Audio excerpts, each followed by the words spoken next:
votes on Brexit. The Church of Scientology opens a new movie studio, and the feds somehow lose the wife of the Orlando shooter. This is SkyWatch TV for Thursday, June 23rd, 2016.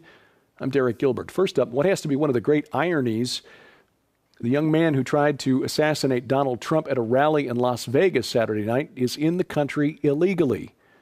19-year-old Michael Sandford came to the U.S. from England and reportedly overstayed his visa, like 40% of the illegal immigrants in the country.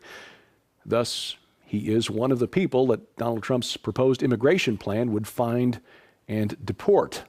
Sandford tried to take a service weapon off a Las Vegas police officer at that rally and was arrested. He could spend 10 years in prison. Mr. Trump yesterday announced a team of Christian advisors to help him win the evangelical vote in November. 1,000 people attended a closed-door meeting at a hotel on Times Square in New York Tuesday. Religious conservatives, Protestant and Catholic, the meeting moderated by former Governor Mike Huckabee.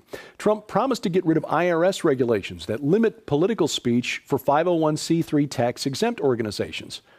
Now, it's not clear how he's going to do that. It's not really up to the president. That was a vote of Congress. He also answered questions from the crowd on LGBT issues, immigration policy, and other things. The Evangelical Advisory Board includes former U.S. House member Michelle Bachmann, Kenneth and Gloria Copeland, James Dobson, Jerry Falwell Jr., Jentizen Franklin, Jack Graham, Bishop Harry Jackson, David Jeremiah, Richard Land, Ralph Reed, James Robeson, Paula White, and others. It's a mixed bag, but there are several on this board connected to the Apostolic Prophetic Movement, the so-called New Apostolic Reformation, a group that, well, many of which in that movement believe that Christians need to basically conquer the world because Jesus is stuck in heaven until we do. Now, I've got an article on the upcoming election and our duties as Christians in the political process in the forthcoming debut issue of the new SkyWatch TV magazine. There are valid issues and opinions on both sides, well, frankly, on all sides. It's a multifaceted issue as we look at what's coming our way in November. But my observation in the article, anyway, is this, that this is about the 7th or 8th presidential election in a row in my lifetime where we Christians have been told that this is the most important election ever. And in fact, if you do a search through history, I think you'll find that we've been told this every 4 years since Abraham Lincoln was in the White House. That's not to say that we shouldn't participate in the process, that we Christians shouldn't be involved in politics. We just need to remember where it fits in our list of priorities, somewhere below the Great Commission and making disciples of all nations. The churches in California are being required to pay for abortions thanks to a new ruling by the Obama administration. 2 years ago, the California Department of Managed Health Care reclassified abortion as a basic health service and ordered all insurance plans in the state to cover surgical abortions immediately. Now, churches there understandably filed a lawsuit last October asking the administration to uphold the Weldon Amendment. Actually, this was a separate issue. The Weldon Amendment is part of a federal law that protects those who object to participating in abortion because of conscience, moral objections.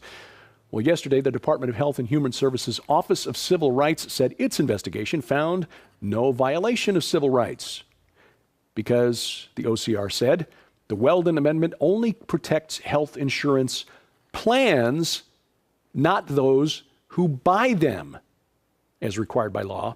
And since no insurance companies have complained, only the insurance customers, no problem. And so churches that provide health insurance for their employees in California, at least until this lawsuit is ruled upon, have to pay for surgical abortions. Now, Attorney General Loretta Lynch, I presume, is an educated person. She must be. She is the highest-ranking law enforcement official in the United States.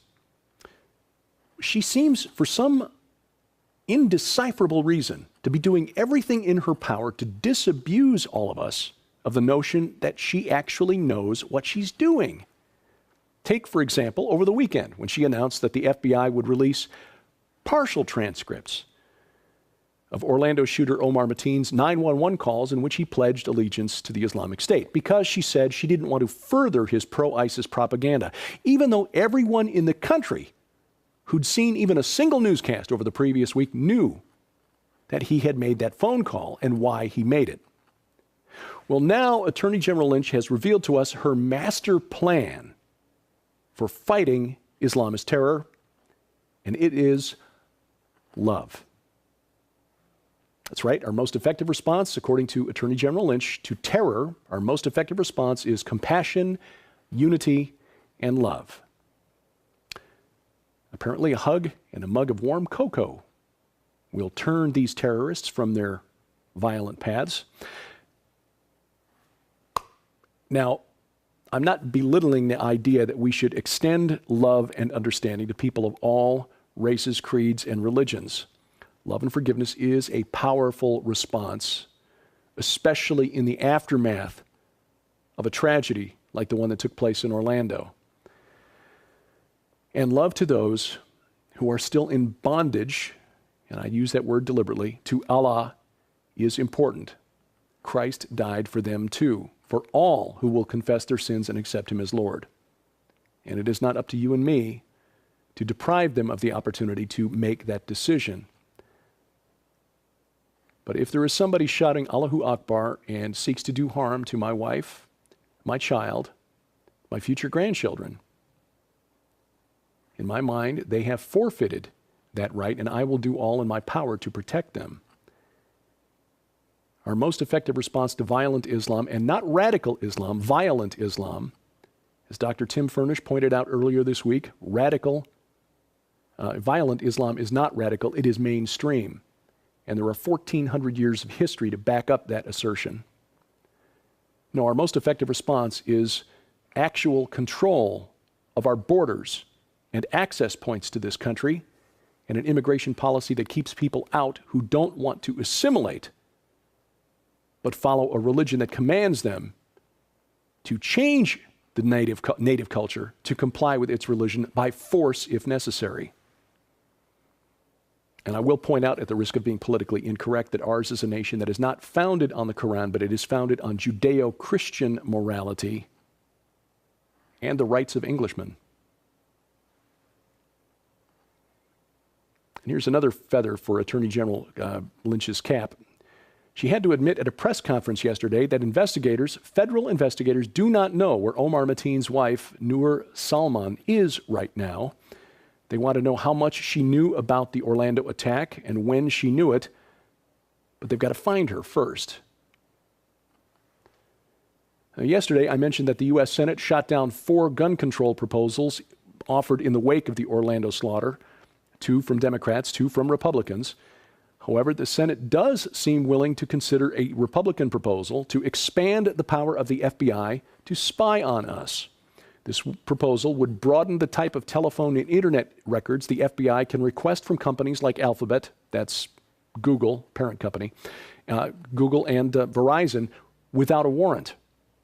This change was an amendment added on to a criminal justice funding bill being considered in the Senate. It's not clear if the Senate passes this that the House would do likewise, but we'll keep an eye on it. And speaking of voting, in the UK today, voters decide whether Great Britain will stay in the European Union. Polls over the past week show that Remain and Leave are running about neck and neck. In fact, it's so close that the weather forecast may play a role in how the vote turns out. Actually, the weather forecast showed rain across southwest England today, and it is believed that heavy rain, if it appears, will dampen, little pun there, the vote for Remain. World central bankers are gathering at the headquarters of the Bank of International Settlements, awaiting the outcome of the vote in Britain. They get together anyway every couple of months in complete secrecy. They take no minutes while they plot the world's global economic policy. Some analysts have suggested that these bankers, the central bankers, are actually hoping for a Brexit vote, that Britain will vote to exit the EU, because it would provide them, so the theory goes, an excuse for the next round of central bank intervention in economies, which around the world are struggling, if you haven't noticed. This could provide the cover, the political cover that they need to launch helicopter money. In very brief terms, that basically means cranking up the printing presses and throwing money out of helicopter windows in order to stimulate the economy. It's not quite that silly or that ridiculous. Well, it is ridiculous, but it's not quite that simple. The money is transferred from central banks to the private sector, either banks or citizens directly through guaranteed monthly payments. It's never been tried before, first proposed by economist Milton Friedman, but we could see it become a reality if bankers can use British exit from the EU as an excuse. And one more story about Brexit. It appears that something that UK Prime Minister David Cameron said during the Brexit campaign wasn't entirely true. He told British voters that potential membership of Turkey in the EU wouldn't be a topic for decades and that Turkey would not become a member of the EU before the year 3000. Well, press in France reporting that the EU will open new membership talks with Turkey in a few days. See, Brexit supporters were saying that we needed to leave the EU, the UK needed to leave the EU to avoid the potential of millions of Turks suddenly arriving in England if Turkey was granted admission to the European Union. Well, EU member states getting together June 30th, next week Thursday, to begin negotiations on letting Turkey into the EU. Here at home, Hollywood may never be the same, or it could be the Scientologists are just figured out that they can cut out the middleman. The Church of Scientology has opened brand new movie and media studios on Sunset Boulevard in Hollywood. They claim these are bigger and better equipped than the studios at Paramount. Scientology leader David Miscavige says this will provide the church uncorrupted communications to the billions as they try to reach every last person on earth. They put at least $50 million into renovating a complex on Sunset Boulevard that they inherited from the public TV station there in Los Angeles. This includes a CNN-like studio for 24/7 news for the faithful from the Church of Scientology. Now, you know some of the biggest names in Hollywood are Scientologists like Tom Cruise, John Travolta, Kirstie Alley, Kelly Preston, Nancy Cartwright, the voice of Bart Simpson, all Scientologists. A number of other actors that whose faces you would know, if not their names, who are members of that church. Former Scientologist number 3 man, Mike Rinder, recently featured in a documentary critical of Scientology, said that the church does not need this new facility, calls it a fundraising ploy to make it appear to followers of the church that it's doing well. And finally, the person who brought the world a manuscript supposedly showing that Jesus had a wife admits what we Christians already know. He didn't. 4 years ago, Harvard historian of early Christianity Karen King brought forward a so-called Gospel of Jesus' Wife, a scrap of papyrus that contained the words, Jesus said to them, my wife. Well, last week in response to an article published by The Atlantic in the July-August edition critical of the piece, in which journalist Ariel Sabar did some pretty impressive detective work in tracking the actual source of this document, Professor King has said that it probably is a fake. Now, critics have been saying for 4 years that errors in Coptic grammar, similarities to the Gospel of Thomas, a Gnostic work, and other problems with this papyrus pointed to it being a forgery, but she had defended the piece until the article in The Atlantic, although she still says that she would need scientific proof or a confession from the guy who brought her the papyrus to make a definitive finding of forgery. Now, either way, Jesus did not marry Mary Magdalene and go off to the south of France to give birth to the plot of the Da Vinci Code. Well, just one more day for that special introductory offer for the new SkyWatch magazine. 5 years for the price of 3, plus the new book, I Predict What 12 Global Experts Believe You Will See by 2025. We'll tell you how you can get it at the end of this program. And still time to submit your story for an opportunity to be published by Defender Publishing in time for Christmas. This is the No Fences writing contest, inspired by Nita Horn's biography, No Fences, and the plastic pony that has led to Whispering Ponies Ranch. Information about that posted, along with official rules and instructions at skywatchtv.com/nofences.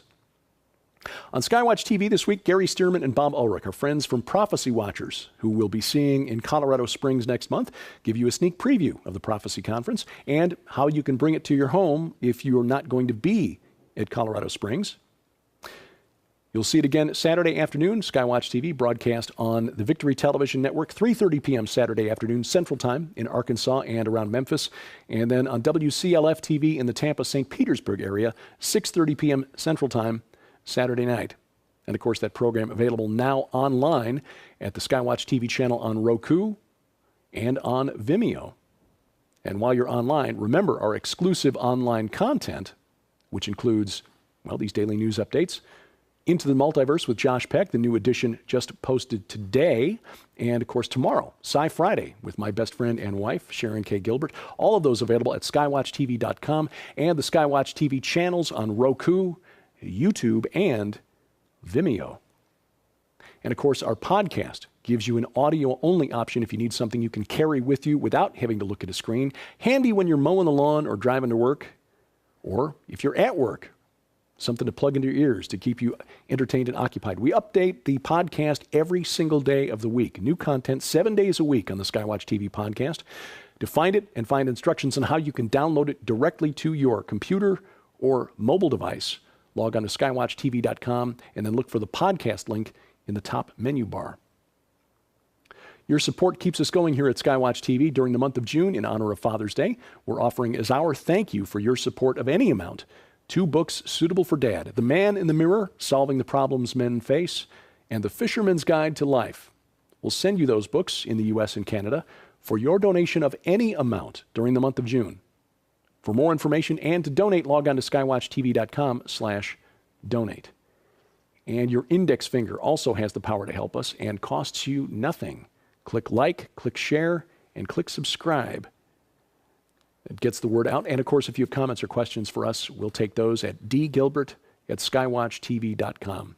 And thank you for watching as we keep watch. I'm Derek Gilbert, and this is Skywatch TV. Save nearly half off the cover price when you subscribe now to the brand new Skywatch TV magazine. For a limited time from April 24th through June 24th, 60 days only, a 5-year subscription to Skywatch TV magazine is just $99. That's more than $75 off the cover price, which is like getting 2 years for free. Exclusive content, articles on prophecy, discovery, and the supernatural from Tom Horn, Chris Putnam, Josh Peck, science updates from Sharon K. Gilbert, geopolitics from yours truly, and guest writers like Pulitzer Prize-nominated journalist Troy Anderson, renowned Bible scholar Dr. Michael Heiser, Pentagon advisor Lieutenant Colonel Bob McGinnis, and more. But there is more. As an early subscriber, you'll be the first to get this new book from Defender Publishing. I predict what 12 global experts believe you'll see by 2025. This is a $20 value and includes best-selling authors like Joel Richardson, Mark Biltz, Carl Gallups, Tom Horn, Paul McGuire, and more.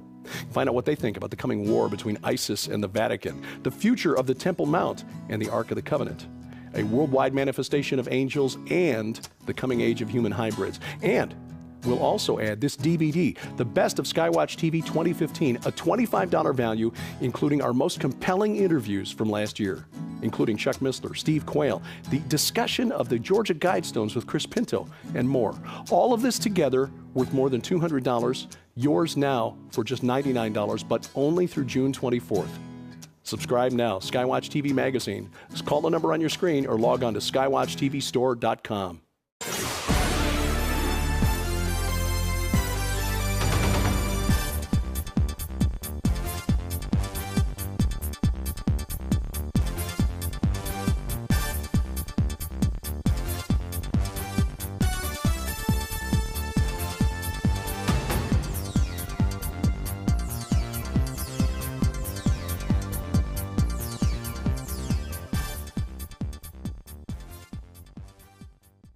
Came to the U.S. from England and reportedly overstayed his visa, like 40% of the illegal immigrants in the country. Thus, he is one of the people that Donald Trump's proposed immigration plan would find and deport. Sanford tried to take a service weapon off a Las Vegas police officer at that rally and was arrested. He could spend 10 years in prison. Mr. Trump yesterday announced a team of Christian advisors to help him win the evangelical vote in November. 1,000 people attended a closed-door meeting at a hotel on Times Square in New York Tuesday. Religious conservatives, Protestant and Catholic, the meeting moderated by former Governor Mike Huckabee. Trump promised to get rid of IRS regulations. My lifetime, where we Christians have been told that this is the most important election ever. And in fact, if you do a search through history, I think you'll find that we've been told this every 4 years since Abraham Lincoln was in the White House. That's not to say that we shouldn't participate in the process, that we Christians shouldn't be involved in politics. We just need to remember where it fits on our list of priorities, somewhere below the Great Commission and making disciples of all nations. The churches in California are being required to pay for abortions thanks to a new ruling by the Obama administration.